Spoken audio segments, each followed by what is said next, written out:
What time is it? 8:49 p.m. on a Thursday night. I finished up my shift. I went and got my mom and kids something to eat. And I was like, you know what? I got to get a YouTube video out. So this is me being consistent. So I think this video is going to be about, I'm going to answer some questions that I got on my TikTok about being, about the claims adjuster's field. So one of the first questions that I got was, do you need a college degree? No, you do not need a college degree to be a claims adjuster. Does it help? Yeah. Especially when you're wanting to be a staff adjuster, because a lot of the big firms, that's one thing that they require, a 4-year degree. But then I've noticed that some of them require a 4-year degree, but they'll also take a work history in the place of that. A lot of people keep asking me about Xactimate. Xactimate is not a necessity to be a claims adjuster. If you're not licensed, right? Because my advice is for people that's not licensed as a claims adjuster. It's my advice is for people that's wanting to get into the field. So if you're just wanting to get into the field, I don't want to talk to you about Xactimate, because that's too much. Your focus needs to be on getting licensed first. Then when you get licensed, we're going to talk about certifications. And Xactimate is a certification, but not everybody need that. I haven't touched Xactimate in about 2 years. Okay? Let's see. Another popular question that I've gotten is how to get started. Okay. So the first thing you want to do is go to your state's Department of Insurance website and look for requirements to be a claims adjuster. What's needed to be a claims adjuster? First step, start there, right? Then I would recommend after that to get on YouTube, get on Google, and just read about what it is. Because one of the things I get on TikTok is you're telling everybody about how much money you make and how lucrative it is, but you're not telling them about how stressful it is. And that's because that's pessimistic, right? Because anything that's worth having, just like me sitting here making this YouTube video at 8:52 a.m. at night, p.m. at night, after working 12 hours and doing everything else that I need to do that's going on in the background of my life, it's a commitment. You know, anything worth having is worth working for. So since I'm always talking about how I love the field, how I love what I do, and, you know, and all that all the time, I want to talk about cons, if you want to call them that. When I'm on deployment, there is no work-life balance. There is absolutely no work-life balance. When you're called to go on a deployment, right now I'm working from home, but I did the first month at the office. When you're called to go on deployment, right, sometimes you have 24 to 48 hours to get where you need to go, depending where you are. I was deployed to Atlanta, Georgia before, when I was living in Louisiana, before I went to Texas and came back to Louisiana. And I'm going to do a story time on that.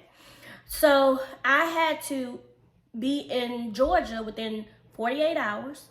So, and it's an 8-hour drive. So I got my things together and I headed over there. So yeah, you have to, if you have kids and animals and you have a family and stuff like that, yeah, you have to have people in place that's going to be there, you know, when it's time for you to roll, right? So when I did that, my youngest daughter, that's over the twins, she was still at home Was she in college? Was she still in college? Yeah, she was like a freshman in college. So she was still at home. And my mom lived with me. So they took care of kids, right? Right now my mom lives with me. My daughters I pay them sometimes to go run errands. I DoorDash. My husband goes to Sam's like when he's home, just buying stuff in bulk and stuff like that. I'll do my Walmart runs on my lunch break. My mama cook. She keep the kitchen and stuff clean. The only thing I really have to worry about is my room and bathroom.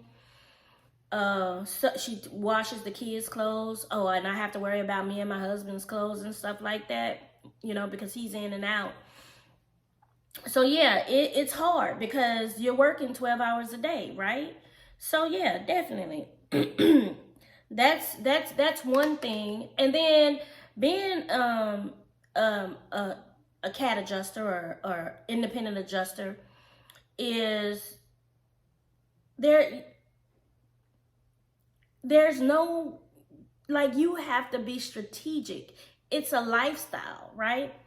And this lifestyle is not for everybody. And that's another thing that I want to share. That being a claims adjuster is a lifestyle. You work hard 5, 6, 7, 8 months out of the year, and then you're off, you know, 4, 5, 6, 7, 8 months. That works for me because when I'm working, and when I'm off, I'm off. You know what I'm saying? Like, I enjoy the stretch of being off and not having to worry about doing anything. And then in the midst of that, I love having the monies to do all the things that I want to do. Travel, go browse through Home Goods, Target, Walmart, Dollar Tree, like at my leisure. And not have to worry about my husband saying, oh, you're spending too much, you need to stop. No, I don't have to worry about that. So, so that's that on that. Okay, so once you go to the Department of Insurance and you figure out if you're in a state that does not require a license, then you have to select a home state, right? And you can choose from Texas or Florida, and then it's another one. I can never think of them. But anyway, you could select one of those to be your home state and apply to get your licenses in that state. Once you get licensed, okay, and then let me say this. Texas is one state that other states allow the most reciprocity, which means you could get reciprocal licenses in other states just by being licensed in your home state. So my home state, for instance, is Texas, because that's where I was living when I renewed my licenses, right? So I have Texas, Louisiana, Mississippi, Alabama, Florida, the Carolinas, New Jersey,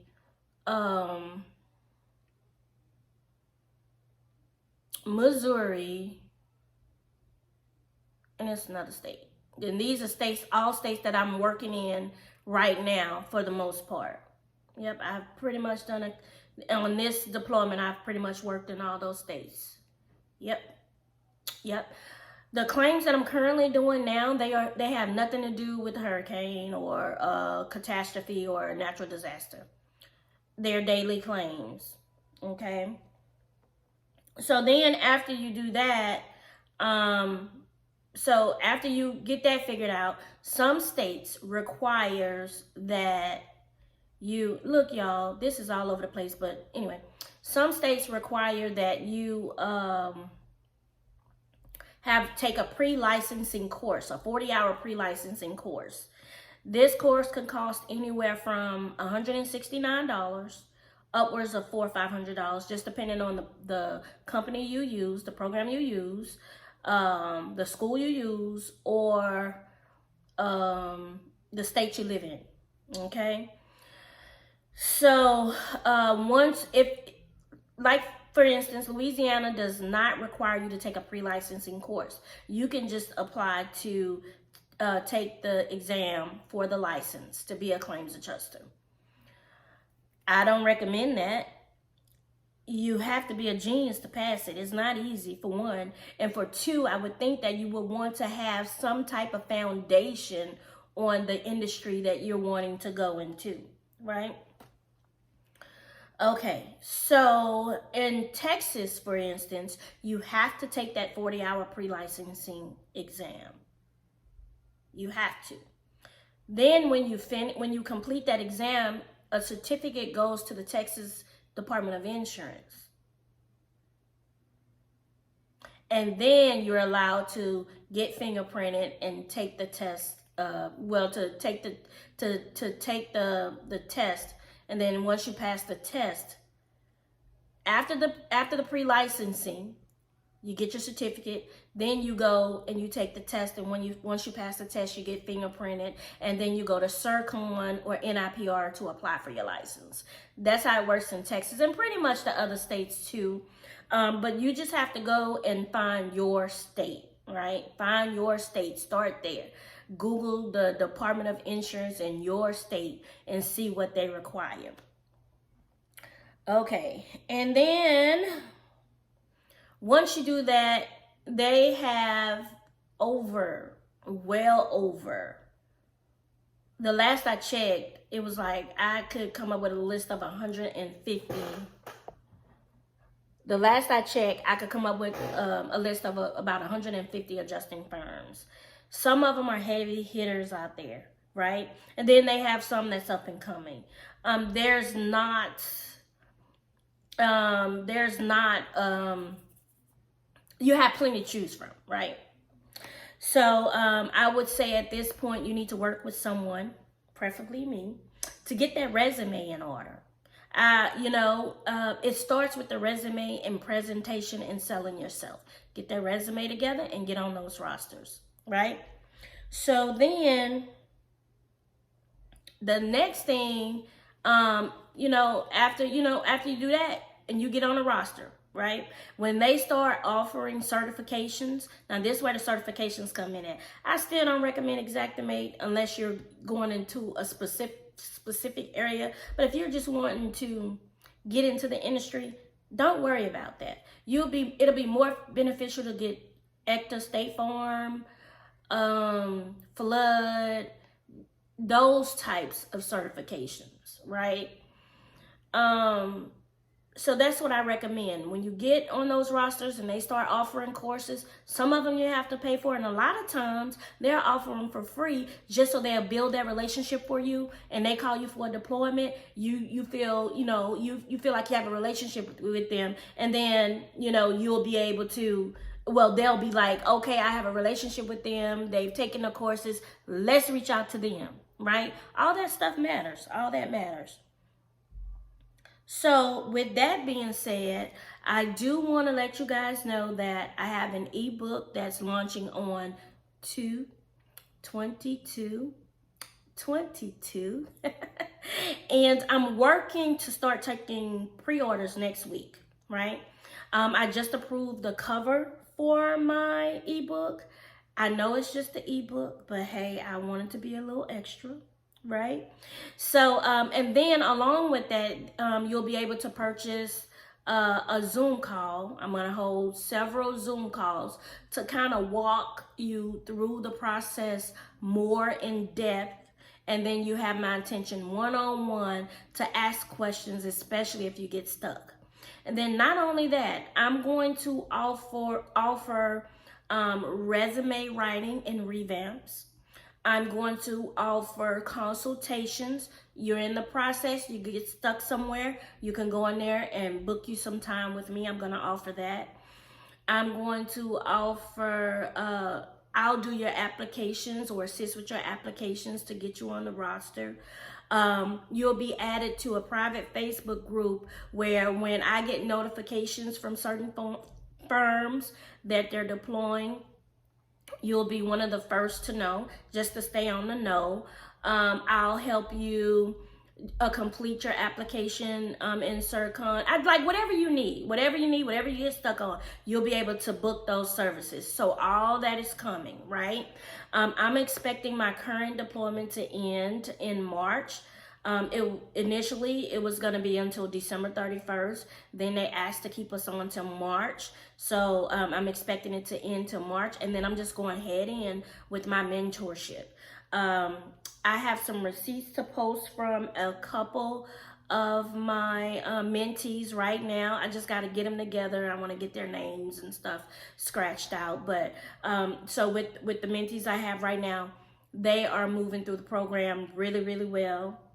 They are showing me my strengths and weaknesses with being a mentor. And also my virtual assistant is helping me out. So I have all those things coming. I'm really, really, really excited for about it. And again, if you have any questions or you want me to make another video just really getting into the nitty-gritty of each individual part, I will do that. I don't mind at all. So this is going to be a part of my adjusting how to become a licensed claims adjuster series, because I'll be doing that. I got a lot of interest in that on TikTok. And lastly, I got to do a home update, y'all. I'm going to throw this in here.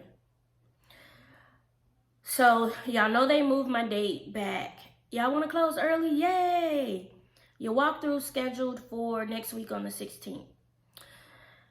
Last night, we got an email saying your walkthrough is canceled because the electricity, something is not going to be good to go. Y'all, I've already put in my 30-day notice letting these people know I'm about to be out of here. But that's, look, catch me on the next video. I'll fill y'all in on that because this one is already too long.